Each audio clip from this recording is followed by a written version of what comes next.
You know, the thing about the woke world and all that sort of stuff, and it's the world we now live in, isn't it? It's the sort of thing where everybody tells you about climate change and all that sort of stuff. But what you find is the people telling you, like Ed Miliband, are then on private jets, you know, the sort of thing. But daily they're making videos, posting them online, telling you how you can save the planet. Our ridiculous Foreign Secretary, David Lammy, yes, he of the, well, second jobs while calling out for people not to have a second jobs in Parliament. Well, again, he's another one, you know, telling you one thing but doing another. Now, where it gets really interesting is the woke people, they're only ever affected by this when it affects them.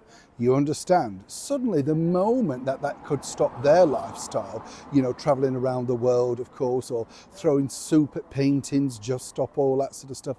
The minute that happens, well, then there's a problem. Remember, of course, Phoebe, who's now in prison. Remember her and her brother wittering on about how, you know, she was now going to miss his wedding. Who cares? She broke the law. But there you go.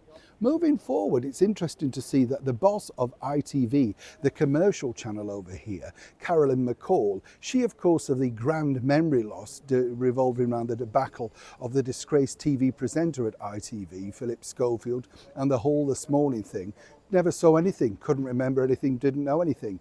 Well, suddenly, even though her channel celebrates everything woke, literally everything is soaked in that, you know, well, suddenly now she's a little upset. And it's all to do with the people at her channel were very keen to see in power. Let me explain. Hi, good to see you. Thank you so much as ever for your time today.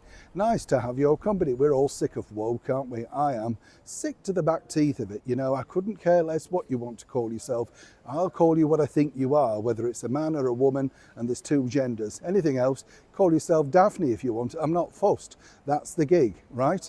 And that's exactly where people should stand on all this nonsense. I mean, it's just ridiculous. Now, over at ITV, you see, they're very concerned because now they're going to be losing lots of money, according to the boss, Carolyn McCall. This is all, though, thanks really to the health minister, who's decided to implement a ban of junk food ads after 9 p.m. Now, again, it's ridiculous because I don't know if you feel like this, but for me, you know, I don't need to be told you shouldn't eat certain things. You know they're bad for you, but every now and again, a treat is a treat. But you see those junk food ads from all the major companies like McDonald's, Burger King, KFC bring in millions of pounds every year for the commercial channel. And suddenly Carolyn McCall's basically saying the removal of that will see a depletion of good, engaging programming. I must have missed that bit. But anyway, so she's fighting back. And it goes back to what I said at the start of the video, you see. Suddenly now it's a problem for her. Her salary, her job, her lifestyle. Suddenly it's a problem, but before it's not a problem. Do you understand? So consequently now she's at odds with the person that her and her company desperately tried to get into power. And this is the way that the people in power thank those that have helped them. Some might say it's just desserts, but of course that will be considered bad as well. Well, unless of course you're showing it after 9 p.m. Right, Carolyn? Neil Sean in the very heart of London.